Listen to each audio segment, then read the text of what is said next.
¿Y algo de eso habrá pasado en lo que ocurrió con la votación finalmente, digo, o no tiene nada que ver? Aprovecho para introducir el tema, digo, de lo que pasó en la votación del presupuesto, que bueno, la oposición terminó rechazándolo.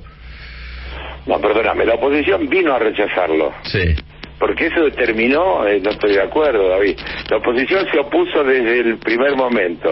El lunes estuvo el ministro de Economía, creo que 7 horas, en la Comisión de Presupuesto. Que de paso aclaro esta cosa de que no se discutió y demás. El ministro de Economía vino con todos sus secretarios. Estuvo durante 7 horas, contestó, intervino el ministro, intervinieron varios secretarios, el secretario de Energía, el de Hacienda, el de Finanzas, alguno me olvido por ahí, estuvo después el ministro de Obras Públicas, estuvo la jefa del gabinete de salud porque la ministra Bisotti no pudo estar por una dificultad que le impidió estar. Después estuvo el ministro de Transporte que también vino, creo que con 15 asesores, pero no asesores, el presidente de Aerolínea, el presidente de la Dirección de Puertos, de Vía Navegable, el de todas las áreas que componen la Secretaría del Ministerio de Transporte, las distintas secretarías que lo componen.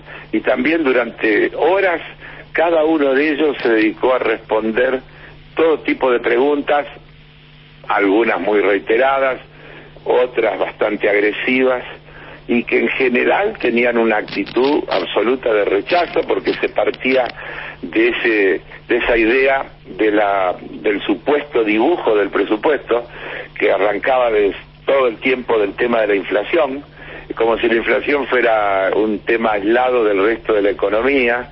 Y además yo en un momento, ya esto al día siguiente, dije, la inflación de noviembre fue 2,5.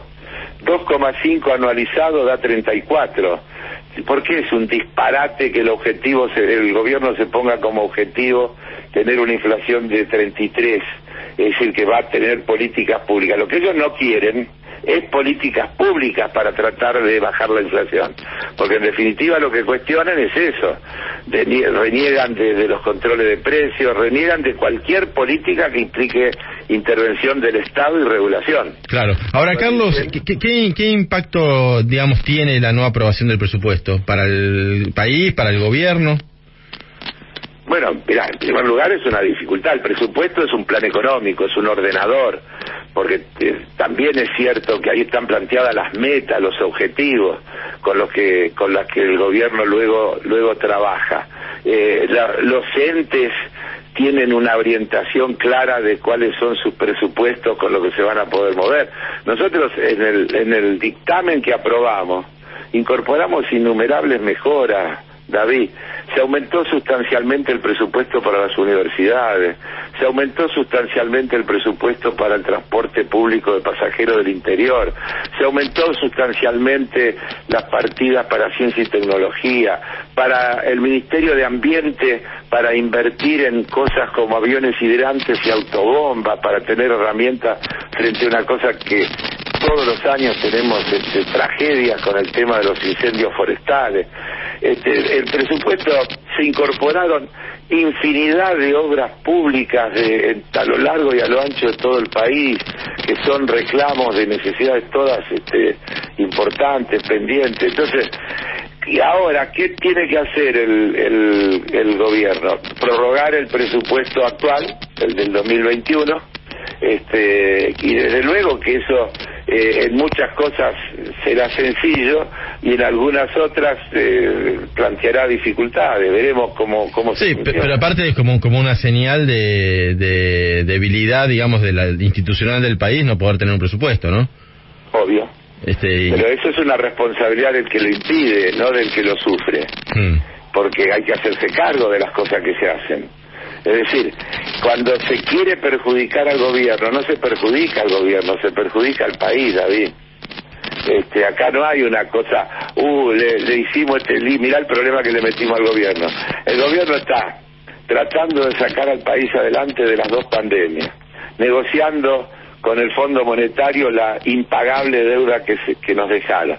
la intervención que tanto los enojó de Máximo Kirchner, Máximo Kirchner introduce un concepto poco utilizado, que es el de que estamos bajo la vigencia de un acuerdo con el Fondo Monetario Internacional, que es el que nos obliga a pagar 18.000 millones de dólares el año 2022. Claro. Porque si no pareciera que nosotros estamos queriendo tener un acuerdo con el fondo. Nosotros estamos queriendo modificar el acuerdo que está vigente. Claro, sí. Que nos pone en un callejón sin salida. Y eso también es una responsabilidad. Entonces lo que Máximo reclama es cómo puede ser que los que generaron este problema no nos den la herramienta para intentar resolverlo. Bueno, lo que dice la oposición es esto, ¿no? Lo del dibujo, básicamente el argumento es ese, que es un dibujo del presupuesto. Sí, pero ¿por qué es un dibujo? No sé, digo, es lo que plantea la oposición. Yo dije en mi intervención, el presupuesto 2021 se cumplió con creces y con mejoras en todos los rubros menos en el de la inflación. Porque la economía creció más que lo que estaba presupuestada. Los ingresos fiscales fueron mayores a lo que estaban presupuestados. La emisión monetaria fue menor a la que estaba presupuestada. Las tasas de interés bajaron. Los salarios se movieron dentro de lo que estaba planteado en el presupuesto, porque todos los convenios que se firmaron en el primer semestre se firmaron con ajustes al orden del 30% y no más. Y hubo que reabrir todos los convenios porque los precios fueron mayores. El comercio exterior funcionó mejor que lo que estaba presupuestado. ¿Cuál es el dibujo? El dibujo es que no alcanzaron las medidas que se tomaron para evitar que los precios sigan subiendo por encima de todas las variables. Porque vos mirá, David, no suben por culpa del tipo de cambio, porque las importaciones se hacen todas con el dólar oficial. No suben por las tasas de interés, porque las tasas de interés están a menos de la mitad de lo que estaban antes. No suben por las tarifas de los servicios públicos, porque estuvieron congeladas. Entonces, ¿por qué suben los precios? Por las expectativas que instalan, por la puja distributiva, y esas son las cosas que tenemos que discutir, porque si no, parece que fuera un tema meteorológico el tema de la inflación, o un tema, vaya a saber de qué, y te llegan a decir los absurdos de que en definitiva son los controles los que generan los aumentos de precios. Bueno, la emisión, ¿no? Sobre todo lo que, digamos, economistas ortodoxos y que, sí, bueno, el discurso de siempre. Le apuntan a la emisión monetaria. ¿Y vos cómo lo ves? A ver, ¿cómo lo veo? La emisión monetaria no puede ser una cosa que no tiene ninguna lógica ni ninguna medida. Pero yo creo que muchos de ellos están todavía atrapados en la trampa de la convertibilidad, de que tiene que haber un peso por cada dólar de reserva. La emisión monetaria viene acompañando el crecimiento del Producto Bruto, y por eso digo que ha sido menor en términos porcentuales a lo que fue el año anterior. Es decir, no hay una causa de aceleración inflacionaria por la emisión monetaria. Por otro lado, ¿qué es la emisión monetaria? La emisión monetaria, ¿a dónde fue? ¿A darle más plata a la gente? ¿Y eso es malo?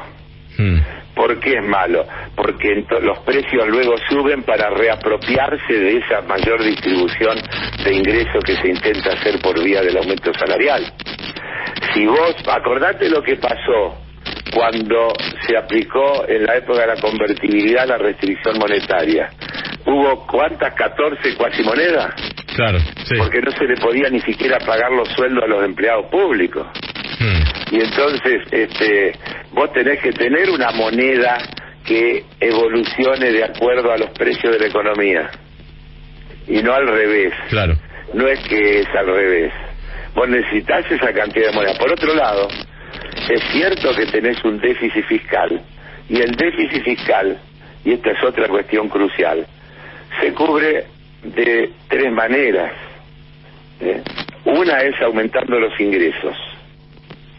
Los ingresos se aumentan a su vez por dos formas, sustancialmente. Una por el mayor nivel de actividad económica y otra por una mayor progresividad impositiva, y te agregaría una tercera, combatiendo la fuga, Todos los mecanismos de fuga, triangulaciones, su facturación. La eficiencia de la FIP para recaudar, digamos.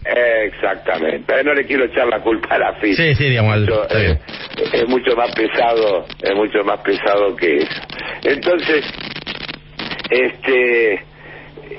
vos tenés, volviendo, el tema del déficit fiscal, lo tenés que resolver.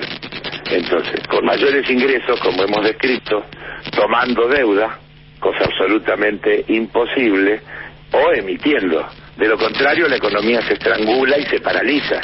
Claro, o sea, no tenés inflación, pero tenés una recesión enorme. Pero tenés una recesión enorme, brutal, y entonces es la paz de los cementerios. Es una locura. Lo que pasa es que esta gente, si vos lees atentamente sus discursos, plantean al mismo tiempo reducir el déficit fiscal y bajar impuestos.